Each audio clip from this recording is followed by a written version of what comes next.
આખું વરસ સ્ટોર કરી શકાય તેવા આમ પાપડ. તો આ આમ પાપડને આપણે આખું વરસ આ રીતે બનાવીને ફ્રીજમાં સ્ટોર કરી શકીએ છીએ. તો સિઝન હોય ત્યારે જ આપણે આ રીતના કાચી કેરીમાંથી બનાવી શકીએ છીએ. તો એકદમ પરફેક્ટ રીતે બનશે અને આ રીતે બનાવશો તો પરફેક્ટ રીતે બનીને તૈયાર થશે તમારા પણ આમ પાપડ. ફ્રેન્ડ્સ, આજે હું શેર કરીશ તમારી સાથે આમ પાપડ બનાવવાની રેસીપી. તો અહીંયા આગળ આપણે કાચી કેરી લઈ લીધી છે 2 અને વજનમાં 250 ગ્રામ છે કેરી. તમે પાકી કેરીનો યુઝ પણ કરી શકો છો. આપણે કેરીનો કરે છે તો અહીંયા આગળ ધોઈ અને સરસ કોરી કરી લીધી છે કેરીને મેં. તો હવે પહેલાં આપણે છોલી લઈશું. તો આ રીતનો ડૂચીનો ભાગ કાઢી અને આપણે આ રીતની છોલી લેવાની છે. તો છોલીને યુઝ કરીશું આપણે, આખી નહીં કરવાની. આગળ આપણે કેરીને છોલી લીધી છે. હવે આપણે કટ કરી લઈશું. આ રીતની 2 ભાગમાં કટ કરી લેવાની છે ને ગોટલીનો ભાગ કાઢી લઈશું આપણે આ રીતે. તો અહીં આગળ કેરીને કટ કરી લીધી છે. હવે આ રીતની કટ કરીને આ કડક ભાગ છે ને એને આપણે કાઢી લેવાનો છે આ રીતનો રેસાવાળો. તો અહીં આગળ આપણે કડક ભાગ બધો કાઢી લીધો છે રેસાવાળો વચ્ચેથી. હવે કેરીને ચોપિંગ બોર્ડ પર રાખીને આપણે એના પીસ પાડી લેવાના છે. આ રીતે પહેલાં લાંબી સ્લાઇસમાં કટ કરી લઈશું અને પછી આ રીતે કટ કરી લેવાના છે. તો આ રીતના આપણે પીસ રાખીશું. તો આ સાઈઝના આપણે પીસ રાખવાના છે. આ રીતે બધા પીસ કરી લઈશું આપણે. તો આ રીતે આપણે ટુકડા કરી લીધા છે, મીન્સ બાફી લઈશું. તો કુકરની અંદર ટુકડાને એડ કરી દઈશું કેરીના. હવે એની અંદર આપણે બહુ પાણી એડ નહીં કરવાનું, અડધો ગ્લાસ જેટલું પાણી એડ કરીશું આપણે. નહીં તો બહુ પાણી એડ કરશો તો બહુ પાણી જેવું થઈ જશે બેટર આપણું કેરીનું. હવે આપણે ઢાંકણ ઢાંકીને એને 2 વિસલ કરી લઈશું. તો આપણે 2 વિસલ વાગી ગઈ છે. તો હવે ચેક કરી લઈશું. તો સરસ એવી આપણી કેરી બફાઈ ગઈ છે. તો સરસ પેસ્ટ બની ગઈ છે આ રીતની. હવે આપણે ઠંડી કરવા માટે તો હવે આપણે આ રીતના બાઉલમાં કાઢીને એને ઠંડી કરવા મૂકી દઈશું. પંખા નીચે ઠંડુ કરી લઈશું આપણે, અને જેથી મિક્સરમાં પીસવાનું છે એટલા માટે. આપણે કેરીનું બેટર ઠંડુ થઈ ગયું છે. હવે આપણે પીસી લઈશું. તો અહીં આગળ મિક્સરમાં આપણે એડ કરી દેવાનું છે. પાણી નથી એડ કરવાનું. હવે આપણે પાણી વગર પીસી લેવાનું છે અને સરસ. તો આપણે પીસી લીધું છે. સરસ એવું પેસ્ટ બનાવી લીધી છે.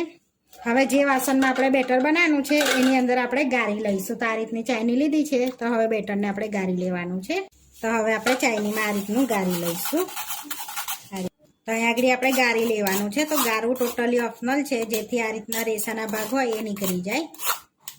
તો હવે ગાળી લીધું છે. તો હવે આપણે બેટર બનાવી લઈશું આમ પાપડનું. તો ગેસ પર રાખી લઈશું. તો અહીં આગળ ગેસને ચાલુ કરી દીધું છે. તો હવે આપણે ખાંડ એડ કરવાની છે એની અંદર. તો અહીં આગળ 1/4 કપ આપણે ખાંડ લીધી છે તે એડ કરી છે અને મિક્સ કરી લઈશું. તમે સાકર પણ એડ કરો છો. તો આ આમ પાપડ ખાટા મીઠા હોય ને તો ટેસ્ટ સારો આવે આમ પાપડમાં, ખાટો મીઠો. હવે આપણે કન્ટિન્યુઅસ એને હલાવતા રહીશું. તો તમે ચાખીને ખાંડ એડ કરી શકો છો. આપણે 1/4 કપ ઉપર 2 ચમચી બીજી એડ કરીએ છીએ અને સરસ એને ખદખદાવવાનું છે. આપણે ગેસને ધીરો રાખવાનો છે આ સમયે. હવે આપણે ખાંડ બધી ઓગળી ગઈ છે અહીંયા આગળ. તો હવે આપણે થોડો ગ્રીન ફૂડ કલર એડ કરીશું. તો અહીંયા ગ્રીન ફૂડ કલર એડ કરીએ છીએ આપણે થોડોક ચપટીક જેવો. હવે મિક્સ કરી દઈશું. તો તમે યલો બી કરી શકો છો. એમાં યલો ફૂડ કલર આપણે ગ્રીન કરીએ છીએ. હવે મિક્સ કરીને સરસ એવો એડ કરીશું. થોડુંક મીઠું, થોડું સંચર એડ કરીશું.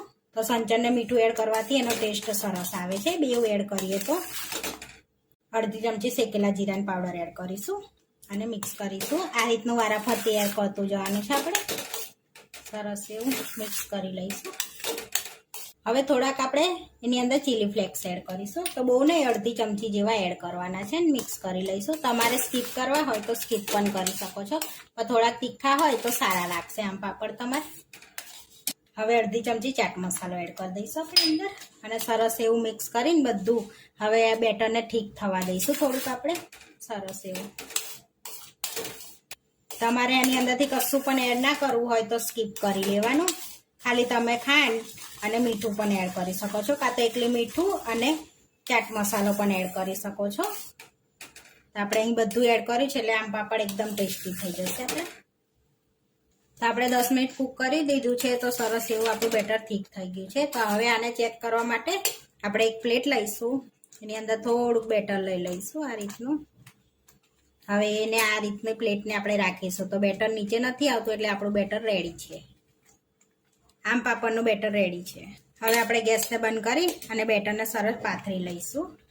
તો આ રીતની પોલિથીન લઈ લીધી છે આપણે, અને એની પર થોડુંક તેલ લગાડી લેવાનું છે. પોલિથીન પર તમે પ્લેટમાં પણ કરી શકો છો.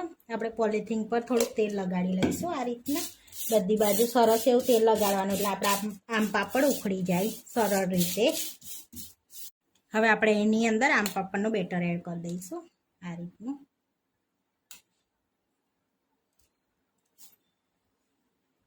અને સરસ પાથરી લેવાનું છે આ રીતે. તો પતલું પતલું પાથરવાનું છે, એટલે આપણે સરસ 2 દિવસમાં એ સુકાઈ જાય એ રીતનું પાથરીશું આપણે આ રીતનું. તો આ રીતે આપણે બેટરને ફેલાઈ લીધું છે. હવે એક રાત આપણે પંખા નીચે અને 5 થી 6 કલાક માટે તાપમાં સૂકવી લઈશું, એટલે આપણા સરસ આમ પાપડ રેડી થઈ જશે. આપણે તાપમાં ઉકવે 3 થી 4 કલાક થઈ ગયા છે, તો આપણા સરસ આમ પાપડ સુકાઈ ગયા છે, મીન્સ ડ્રાય થઈ ગયા છે. તો જો ઉખેડીને બતાવું તમને, એકદમ સરસ એવા ઉખડે પણ છે જુઓ. એટલે તમે ઓછો પ્લેટમાં પણ પાથરી શકો છો. તો આ રીતના આપણા આમ પાપડ ઉખડે છે. હવે આપણે કટ લગાડી લઈશું આમ પાપડને. તો હવે આપણે આ રીતના કટ લગાડવાના છે લાંબી સ્લાઇસમાં. તો આ રીતે કટ લગાડ્યા પછી તમે આ રીતના ગોલ વારી શકો છો. આ રીતના એકદમ ડ્રાય થઈ ગયા હોય એટલે ગોલ સરસ વરી પણ જશે આપણા. એકદમ પરફેક્ટ આમ પાપડ રેડી થઈ જશે. જોઈ શકો છો સરસ એવા ગોલ વરે છે. તમારે થીક રાખવું હોય બેટર તો થીક પણ રાખી શકો છો. જોઈ શકો છો સરસ એવા આમ પાપડ રેડી પરફેક્ટ રીતે રેડી થઈ ગયા છે આ રીતના. જોઈ શકો છો એકદમ પરફેક્ટ રીતે આ રીતે બનાવશો તો તમારા પરફેક્ટ આમ પાપડ બનીને રેડી થઈ જશે. તો આપણે આ રીતના રોલ વારી દીધા છે અને આ રીતના કટ લગાડી લીધા છે. સરસ એવા આપણા આમ પાપડ રેડી થઈ ગયા છે. હવે સર્વ કરી લઈશું. હવે આપણે પ્લેટમાં સર્વ કરી લઈશું. તો જોઈ શકો છો એકદમ સરસ ને પરફેક્ટ આમ પાપડ રેડી છે આપણા. તો અહીંયા પ્લેટમાં આપણે સર્વ કરી લેવાનું છે આ રીતે. અને આપણે આ રીતના સ્લાઇસમાં પણ કરેલા છે આમ પાપડને. તો એકદમ પરફેક્ટ રીતે આપણા આમ પાપડ બનીને રેડી થઈ ગયા છે. આવા વિડીયો જોવા માટે મારી ચેનલને સબસ્ક્રાઈબ કરો, લાઇક કરો અને શેર કરો, અને તમે જરૂરથી ટ્રાય કરો. ફરી મળીશું નવા વિડીયોમાં. કોમેન્ટ કરીને જરૂરથી જણાવજો કે તમને અમારી રેસીપી કેવી લાગે.